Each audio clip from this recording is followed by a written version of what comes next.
Hey y'all, I decided today I would take y'all on a little walk. This is the walk I usually do on the weekends, but at least once or twice a week I'll take this walk, and it's just really relaxing for me. I really miss how close in Madison I was to walking to like a big body of water or just being so close to a park. That was nice, just being close to nature in general. So I try to take this walk at least once a week. Sometimes I'll read in the park. Sometimes I'll just grab groceries on the way back or on the way there. Sometimes I'll just listen to music and vibe out. But anyways, just wanted to share some of my thoughts with y'all today. With something that I think I've been thinking about for quite some time. I just thought I would want to share it, and maybe I'll make this part of a series. Um, but or maybe I won't. We'll see. If y'all want to hear more about this type of topic or about topics like these, please let me know in the comments. Or, I mean, most of y'all probably watching this are my friends, so just text me or something. But when I was a kid, I always used to ask myself, why am I Indian? And I think this question kind of came from two different places. One was a place of self-doubt and a response to discrimination, a response to social stigma. I grew up vegetarian for the first 12 to 13 years of my life, so I think it was very evident to me how different I was from the rest of the students, apart from my, skin color, my religion, stuff like that. But another part of it was tugging on what consciousness really is. Am I just the person inhabiting the body that I'm in? So am I just my brain and I just happen to be born, in an Indian body? Or am I a combination of the two? Do I have, cultural beliefs or cultural perspectives ingrained into my brain that make me Indian? Am I really Indian, or am I human first and Indian second? Or I used to always wonder how my brain was being split into personality and culture. I often felt like I was a human being, born into an Indian family, born into an Indian person's body, attuned to my culture and family. But I almost felt like a stranger to my family and culture while being a part of it, if that makes any sense. I don't know if this is a product of being born at the intersection of two cultures, both Indian and American. But it was a very weird experience for me, because I always felt like my parents could never really fundamentally understand my experience. And a big part of that is, they haven't lived my reality. They didn't live life as an American. So they don't know what it's like to, be Indian American or be brown and be American. They didn't have the status quo of growing up as an American, the proms, maybe the riding on the school bus, getting picked on, whatever. Bring your food to lunch and getting made fun of. So it almost felt like on one end of the spectrum, I was ostracized by dominant America, or maybe it was dominant Alabama, or Birmingham, where I grew up. And so I felt like an outsider within my own culture, as well as, dominant culture, American culture. And not to sound too much like logic here, I'm not trying to say that I didn't fit in either place. I fit in to an extent in both cultures, and I acknowledge that, and I really value that. I feel like almost like a shapeshifter. Like I can integrate myself within the Indian community, and when we went to the temple, I got along with everyone. When I was at school, when I was with other Americans, I could also get along. But it also felt like I was changing a little bit myself in both situations to truly be the person that I am. And that made me feel alone all the time. Alone because oftentimes, like, my own Indian family, my own Indian community live very differently than I do.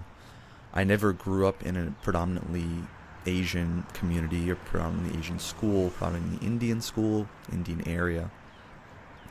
And so, growing up, I hated the color of my skin. I hated my culture, and I hated the way I looked for a long time. And it took me until college, where I started going to the Indian Students Association. I started seeing my culture represented as something cool, as something to aspire to, as something valued, where I really started to make these connections and appreciate my roots and my culture and my religion. But I also felt judged by my culture. I felt judged by my own parents. I chose to start eating meat when I was 13 years old. And I often felt confused on whether my parents hated me or judged me for, choosing to eat chicken or choosing to eat meat, to go against the cultural norm, to go against the norm of my family, the religious, the cultural values of my family.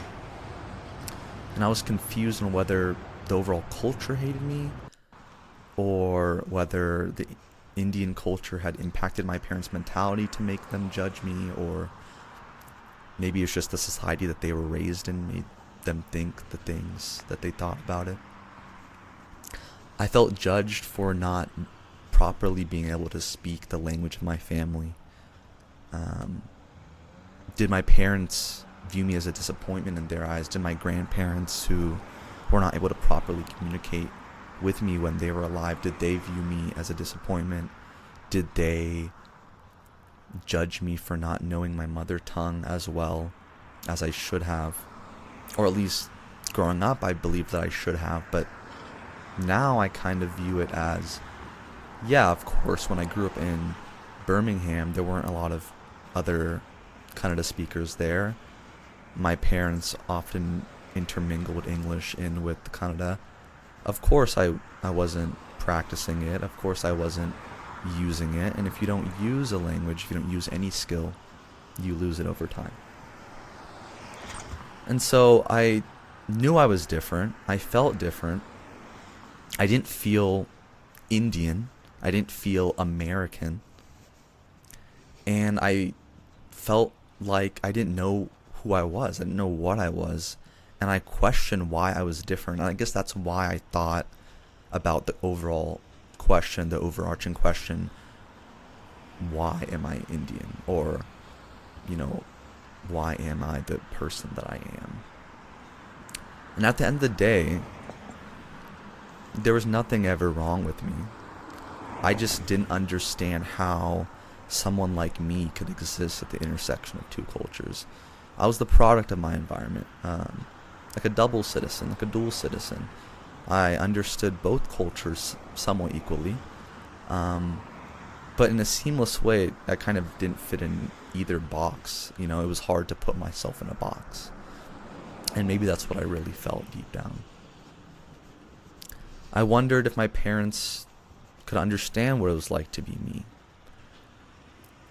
Not American in the traditional sense, or not an Indian in the traditional sense, but an American identity, but an Indian cultural roots. I wondered if everyone else growing up could understand what it felt like to share my skin tone, to have this overall process where I grew to love myself over time. I grew to love my skin color over time, my language, my identity, my religion. I wonder if my parents or if anyone else knew what it felt like to resonate with the spirit of America and American freedoms and the beauty that is American.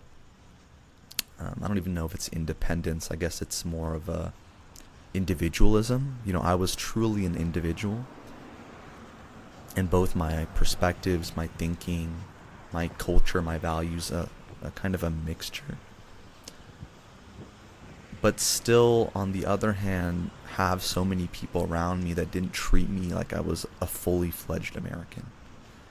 And on the other hand, parents or community members making jokes that I was an ABCD, an American-born confused Desi.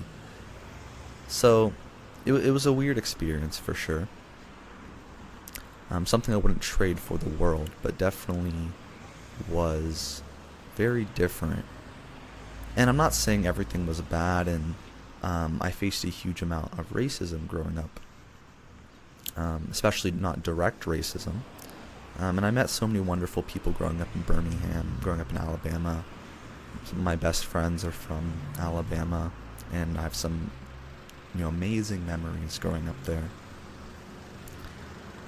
But I will say is that the climate in America is making me feel less and less accepted, and I kind of feel the same way. Maybe not, definitely not identically, but I kind of feel the same sentiments I often felt growing up with the political climate in America, especially with the anti-Indian sentiment going on. I guess maybe just the anti-immigrant sentiment going on in the country, which I know is a result of, people are suffering financially right now. People are suffering socially.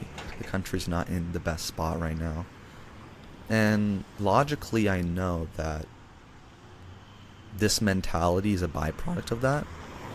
But personally or emotionally, I do feel a little hurt by that. And especially because as someone who's, really put in the work to love myself, to love my family, to love my culture, love where I came from, to finally feel like it was cool to be Indian.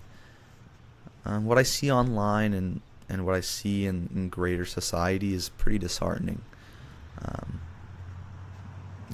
And I understand, even though I don't, really care to a super big extent, I kind of understand why people have such a big issue with things like cultural appropriation. It does make sense why, some Indian people, and myself included to a certain extent, get very upset about how the fact that, yoga is so accepted in American society.